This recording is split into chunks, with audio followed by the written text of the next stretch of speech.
Good evening, Central Valley. I'm your host, Raj Singh, and you are watching the weekly political podcast. And along with me, I have two co-hosts. I would like them to introduce themselves. Pritesh, please go ahead. Hi, I am Gurtesh Singh, co-host for this show that we are starting for political podcast on the weekly basis. So I'm a resident of Tracy and will be hosting these podcasts to share with you our policymakers, so what their thought process is and how they want to take our cities, our country in the forward direction. Thank you. Hey guys, my name is Raj Dillon. I'm also a community member over here and resident as well in Tracy, and I'm slowly getting into the hang of things, and I'm very excited to have this meeting over here so we can talk about the county supervisor and how things are going to get better from now on, and the reasons for all the stuff that's been going on and all the positive aspects that are going to come out of this. I hope everybody can, learn from and gain some very good aspects.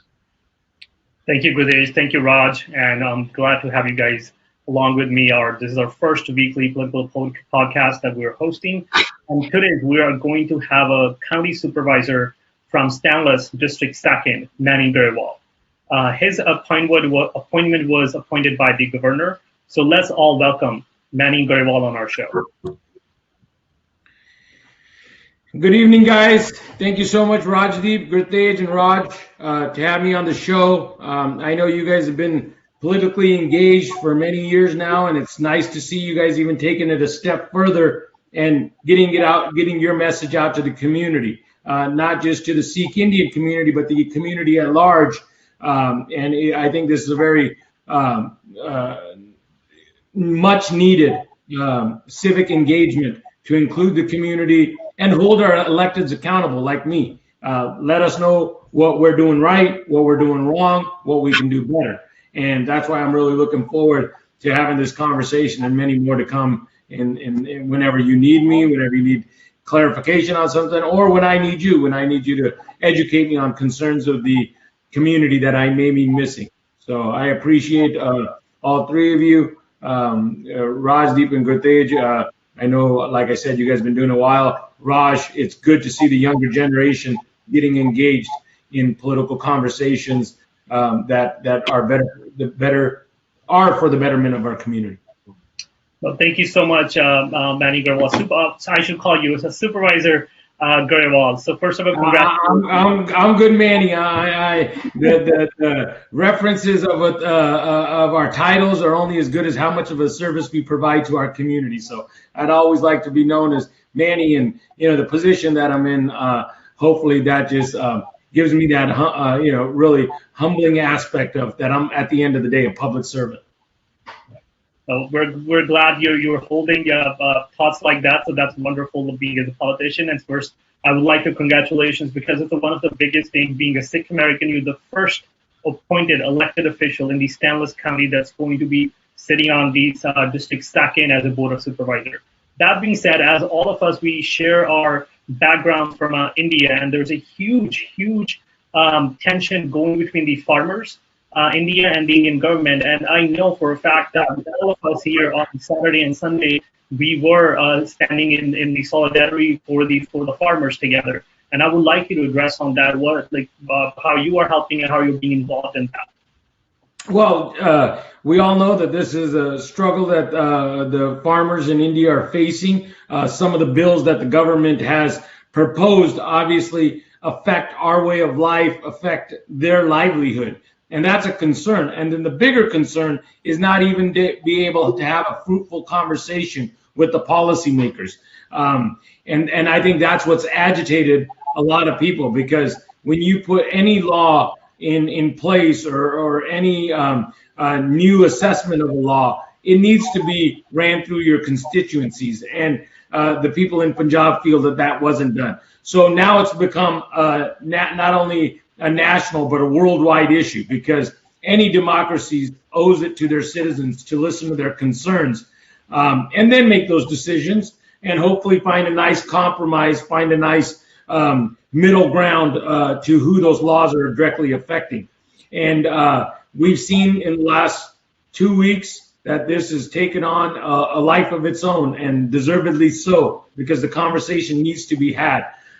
This week, a lot of our Indian community went out to the Indian consulate in San Francisco in the thousands. And that just shows the solidarity and how important it is to people that don't even reside in Punjab, but still have roots from Punjab. So this is a conversation that the Indian government cannot try to dissuade or get away from. They're going to have this conversation if they want to have, the allegiance of the Punjabi community, the Sikh community. They're going to have these conversations. And in the small, humble way that I can help, that was one of my first things I did when I took office, was write a letter asking the people that are there to have those conversations, to start having those conversations, and to make adjustments to those bills so that they can work for the people that you are trying to make them work for,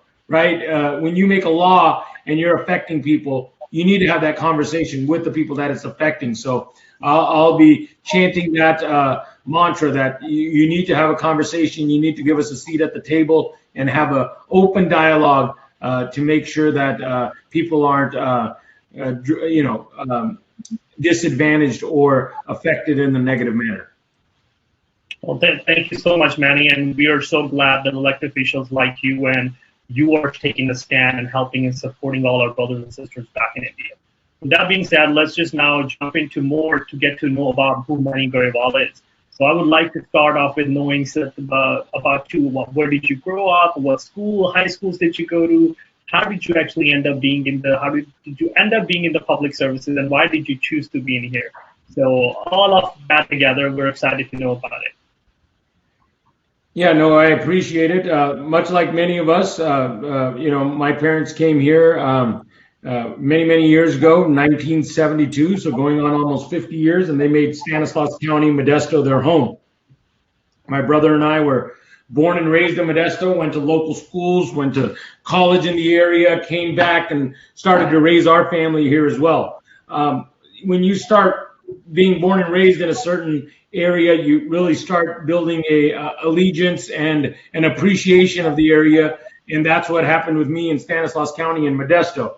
And that's why I decided to raise my family here as well. My wife and I decided to raise our 4 children here in Modesto as well.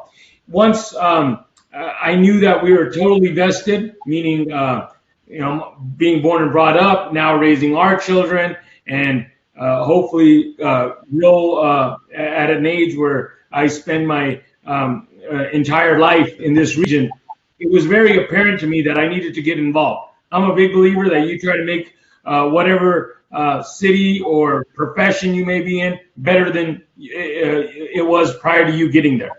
And in my very small way, I felt that getting involved in civic engagement at any level, whether it was being in neighborhood groups, being on the planning commission, just to get to learn and to be able to provide some assistance to people that need it most. So that was the reason I got involved. So in 2012, I got appointed to the City of Modesto Planning Commission. In 2015, many people encouraged me to run for city council, which after talking it over to with my family, I took that challenge on, and we were running against an incumbent council member, first time running for elected office, but I did it the old school way of really connecting with the voters, walking door to door, being able to engage with them, listen to their concerns, listen to their issues, and assure them that if I got the opportunity to serve, that I would be an advocate for them and somebody that would be at their disposal for any concerns they may have. So I served on the city council for 5 years. During that time, I also sought out higher office at the state level, and not because of the ambitiousness of being in a higher office. For me, I learned at the city level that a lot of the things that happen are mandated or dictated by the state. So being somebody that likes to have a seat at the table where the discussions are had, I felt that would be a right fit for me. So I ran, many of you know, and I think we ran a very impressive campaign for a lowly council member out of city of Modesto to run for a office that had over 1 million constituents. I got to learn a lot. I feel that we ran a respectable campaign, garnered over 45,000 votes, major endorsements, and raised a lot of our fundraising capabilities through the help of the entire community, get our message out. And we came short, but I learned a lot from it. And I think it got a lot of people that wouldn't be engaged in politics, got them engaged. The Sikh community really became engaged, and that was very humbling and empowering to me to see that we can really start a revolution of getting Sikhs and first-time generations into elected office at the state level. Like I said, unfortunately, that didn't work out. So I was just looking at ways of how I can continue to be engaged in the community, regardless of whether it was through elected office or just being a good community member, serving on different boards. So I serve on the board at the university, CSU Stanislaus, serve on the board for Sutter Memorial Hospital here in Modesto. So got involved in a lot of boards that I've been on for many, many years. But then this opportunity presented itself. And this was like almost like running 2 elections in the same year. We ran in March, and that didn't turn out where we had to run again in November. But then this position became open at the unfortunate event that Supervisor Berryhill passed away, who provided a great service to the residents of District 4 in Stanislaus County. Once he passed away, it was, excuse me, the position was up for an appointment by Governor Gavin Newsom. I applied for that, and this was a process as well, because you still have to reach out to groups that are vested in seeing the county succeed. So you have to appeal to them. You have to be able to tell your message to them. You have to tell them why you're doing this. And then eventually it's at the at the governor's discretion who he or she may appoint. We made our case. We got many letters of support. We got many different groups vying for us. And then on November 20th, Governor Newsom called and said that his decision was made, and he would like me to serve out the remaining term for Supervisor Berryhill until January 1st of 2023. So it's a great honor to be appointed. And I look forward in the next 2 years to build those relationships with the community and the constituents of District 4 in Stanislaus County and the overall county, and then be able to really serve them well. And like I said, I don't plan on going anywhere. My family resides here. My wife, she has a business here. She practices dentistry. She has multiple offices in the district. Myself, my family comes from a farming background and other investments that we have in the area. 4 children, 17, 13, 11, and 9. So I look forward to seeing them grow as they age here in Stanislaus County. So for me, this is a real honor. I don't take it lightly. I take it with a lot of responsibility. And it's 2 tiers. Responsibility is 2 tier. Obviously, serving the overall community and the entire community, but also the Sikh community, being one of the few elected, appointed officers at a county level, and then first at a city level. I always feel that I have a secondary responsibility to make sure that I make my Sikh community as proud as well. Thank you so much, Manny Grawal. Like the overall, the journey that you showed us, like how you got onto a planning commission, to a council member, and you were a deputy mayor of Modesto as well. So big accomplishment on that part as well. And this is a proud moment, just not only for Stanlis, but the entire Central Valley. You being a first elected Sikh American and appointed by our governor, that's a huge opportunity and huge accomplishment. So congratulations, and we're very proud of you. And now, moving forward, I would like Raj Dhillon to actually keep us going on. The time clock is keep ticking to start off with the second question, as he's very curious to know about all the different political services or the public services, and he wanted to learn more about it. Yeah.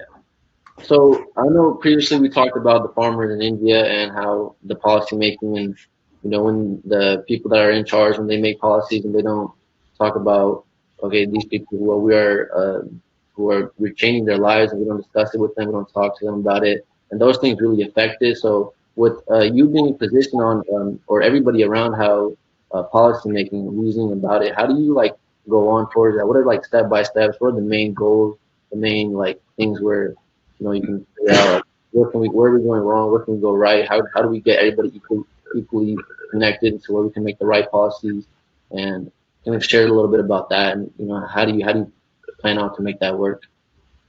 Yeah, that's a great question, Raj.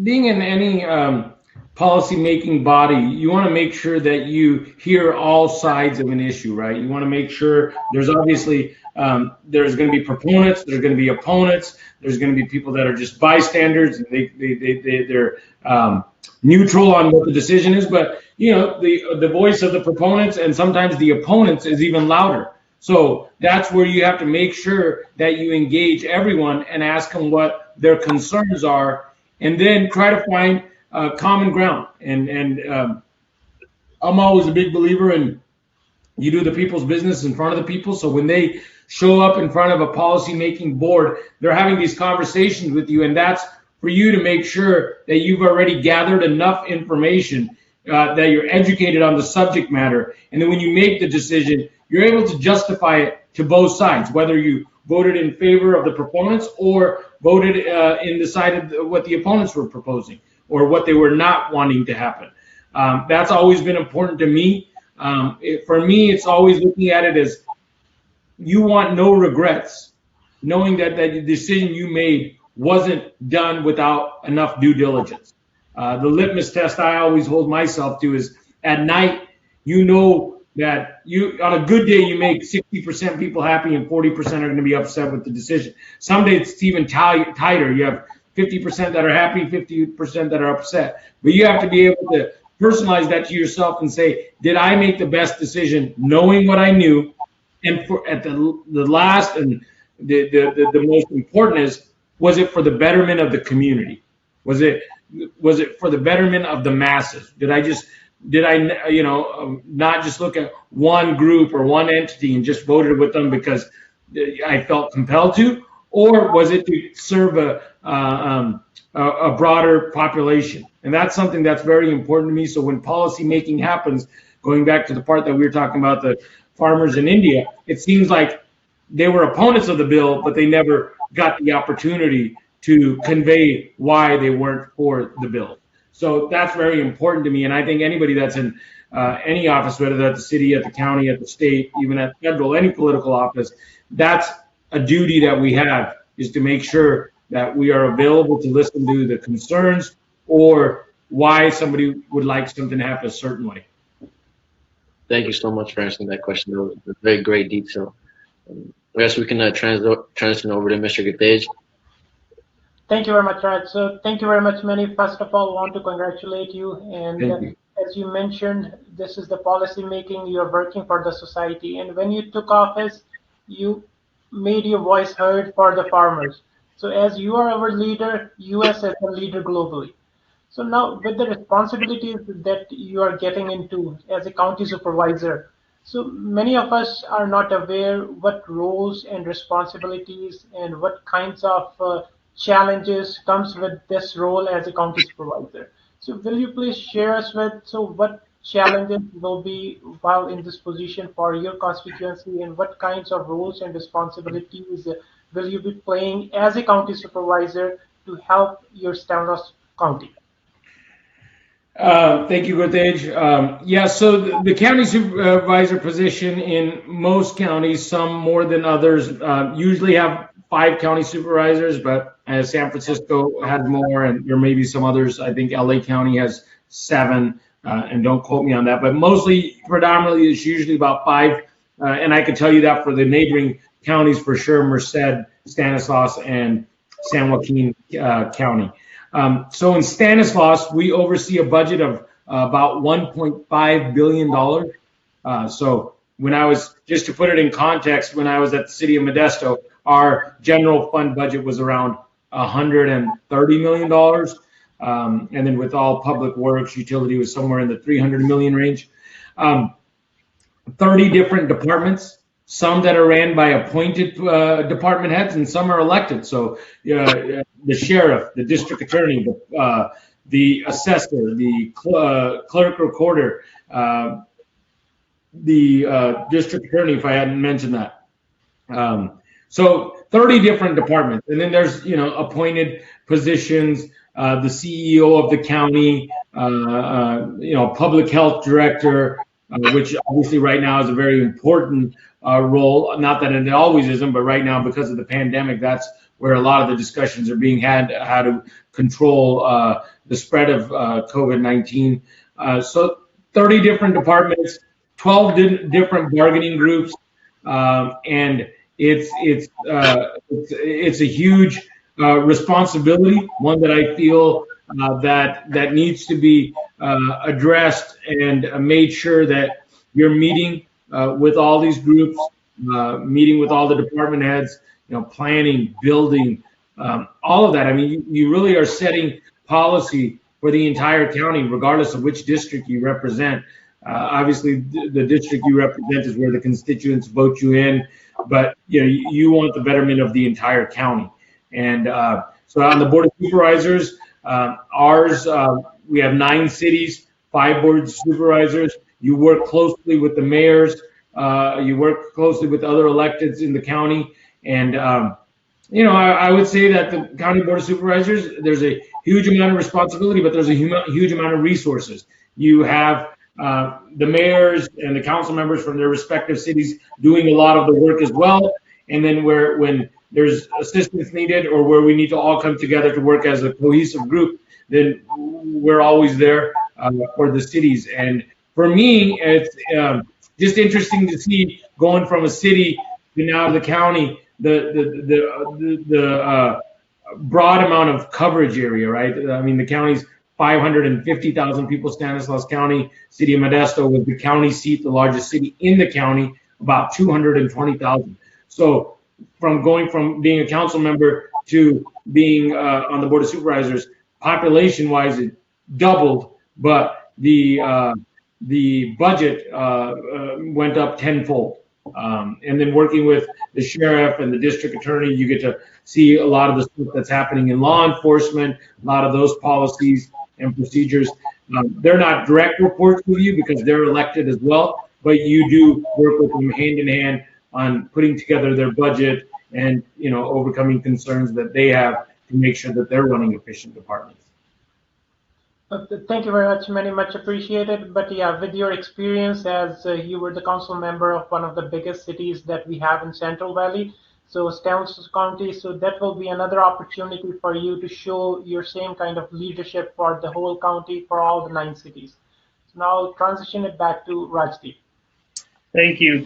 I think we covered pretty much all the important topics to know about Manny very well, and I personally would like to say thank you for your time being with us and helping us understand what it means to be a county supervisor, how much huge responsibility you're going to have on your shoulders for the entire county and all the cities comes under. And with your leadership, I think it'll be a very successful 2 years terms for you, and we wish you good luck. And we're very proud of you with such a great accomplishment. Thank you.